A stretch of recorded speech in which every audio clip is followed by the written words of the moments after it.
भारतीय इतिहास एवं संस्कृति।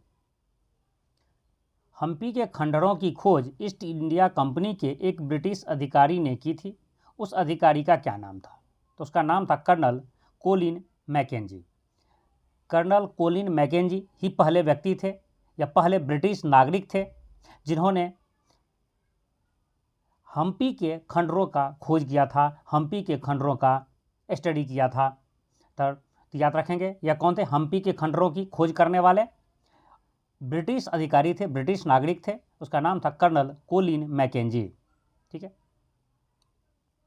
जब हेनसांग ने नालंदा विश्वविद्यालय में अध्ययन किया था उस समय उसके कुलपति कौन थे? तो उसके कुलपति थे शीलभद्र।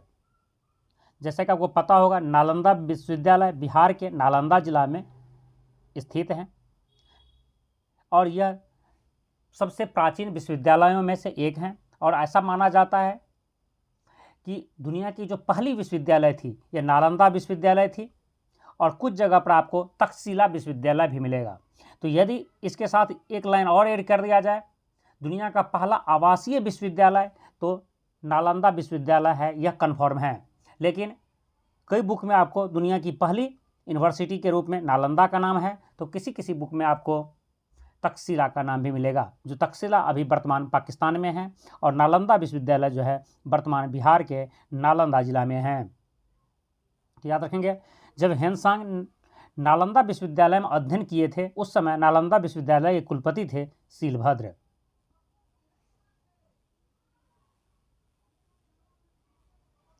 विक्रमशिला बिहार जो शिक्षा का एक महान केंद्र था की स्थापना किसने की थी? तो विक्रमशिला बिहार या विक्रमशिला विश्वविद्यालय की स्थापना राजा धर्मपाल ने किया था, जो पाल वंश के शासक थे, पाल वंश के संस्थापक भी थे धर्मपाल, जिन्होंने विक्रमशिला बिहार या विक्रमशिला विश्वविद्यालय का स्थापना किया था। तो यहाँ एक चीज़ और याद रखेंगे, विक्रमशिला विश्वविद्यालय भी बिहार के ही भागलपुर जिला में है। सम्राट जहांगीर ने मुख्य रूप से कला के किस शाखा को संरक्षण दिया था? या कला के चित्रकला शैली को संरक्षण दिया था? यह भी कई एग्जाम में यह क्वेश्चंस पूछा जा चुका है। जहांगीर किस कला का संरक्षक था? तो यह चित्रकला का संरक्षक था, उसका संरक्षण दिया था चित्रकला का। राष्ट्रकूट राजाओं द्वारा जारी किए गए और उसके सचिवों द्वारा दर्ज किए गए शाही आदेशों को कहा जाता था, इसे राजश्रवितम कहा जाता था।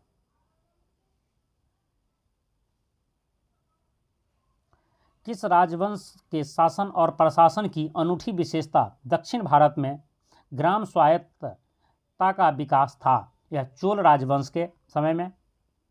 याद रखेंगे दक्षिण भारत में जो चेर, चोल और पांड्य ये तीन जो राजवंश थे वो दक्षिण भारत के केरला और तमिलनाडु में थे। तो याद रखेंगे दक्षिण भारत की चोल जो राजवंश है उसका जो शासन और प्रशासन की एक अनूठी विशेषता थी, जो ग्राम स्वायत्तता के विकास, जिसके शासनकाल में ग्राम स्वायत्तता का विकास हुआ था।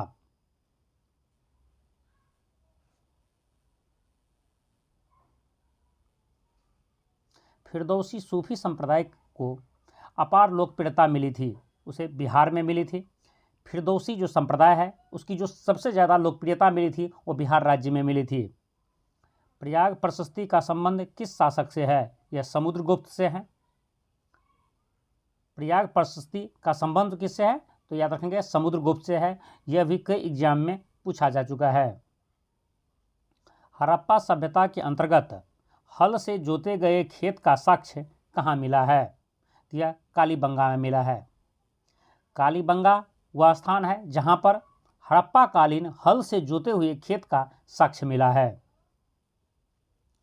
प्राचीन भारत का वह प्रसिद्ध शासक जिसने अपने जीवन के अंतिम दिनों में जैन धर्म को अपनाया था वह थे चंद्रगुप्त मौर्य। मौर्य वंश के संस्थापक चंद्रगुप्त मौर्य अपने अंतिम समय में जैन धर्म धारण किए थे, जैन धर्म के अनुयायी बन चुके थे। यदि यह वीडियो आपको यूजफुल लगा हो तो उसे लाइक कर दीजिए, अपने फ्रेंड्स को शेयर कर दीजिए और आप इस चैनल पर नए हैं और इसी तरह के वीडियो देखना चाहते हैं तो आप हमारे इस चैनल को सब्सक्राइब कर लीजिए। जय हिंद।